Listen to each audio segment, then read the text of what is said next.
Underneath incredible comedic ability and a larger-than-life personality, Hollywood legend Jim Carrey has had some very dark battles with his mental health.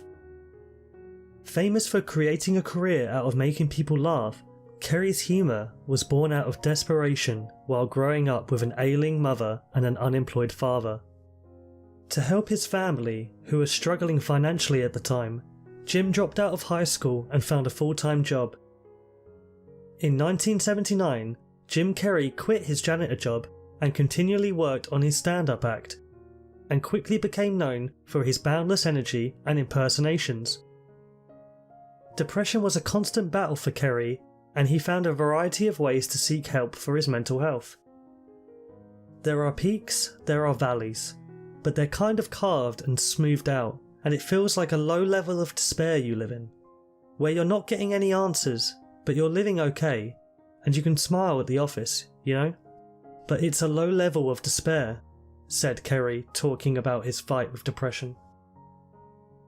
After Ace Ventura, Carrey's career was thrusted into early success, but it didn't prevent Carrey from living daily with his depression. One of his methods to seek help for his mental health was confiding in his first wife, Melissa Womer.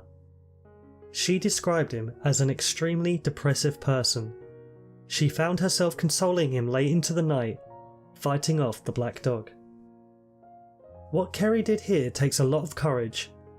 Often, men are made to feel like they can't talk about their feelings, as they believe it's a sign of weakness. However, talking about your feelings is definitely not a sign of weakness. It's part of taking charge of your well-being, and doing what you can to find refuge in someone else who understands what you are going through. Talking can be a way to cope with a problem you might have been suffering with for some time. Just being listened to can help open a communication pathway for a future support network. It also works both ways. Whenever you open up, it may encourage others around you to do the same. Throughout Jim Carrey's fight with depression, he looked for different ways to address his mental health issues.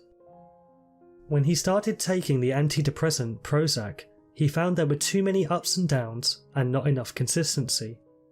Antidepressants can treat the symptoms of depression, but they do not treat the cause of it. Usually they are used in combination with therapy or counselling to help treat both the cause and symptoms of depression simultaneously. Also, antidepressants have been shown to be particularly useful for those suffering with moderate or severe depression. They are not recommended for mild depression unless all other avenues of treatment have been considered. The Golden Globe winner has said that he now doesn't take anything these days to affect his mood, which means no alcohol, no drugs, and not even coffee. Carrey has opened up about his history with depression and how he feels like he's more or less won the war against his mind. He said, "I'm free of the business, I'm not in the business. I don't care what other people think of me after I die. All I want is for people to think of me as a good energy here, a nice fragrance that has been left behind. At this point, I don't have depression. There is not an experience of depression. I had that for years, but now, when the rain comes, it rains. But it doesn't stay. It doesn't stay long enough to immerse me and drown me anymore." Being able to be in a place where he is not troubled by his stresses and no longer feels depressed is an incredible position to be in after such a long battle with depression. Accepting who you are and accepting that you're unique is a healthy way to improve your mental well-being. Often, it is too easy to compare ourselves to other people, wishing you were more like someone else. Feeling good about yourself boosts your confidence to learn new skills, visit new places, and make new friends. Be proud of who you are, recognise and accept what you aren't good at, and try to improve on it. If you want to improve yourself, take small steps to change and keep your expectations realistic. By setting goals, it can help you make your aspirations more achievable.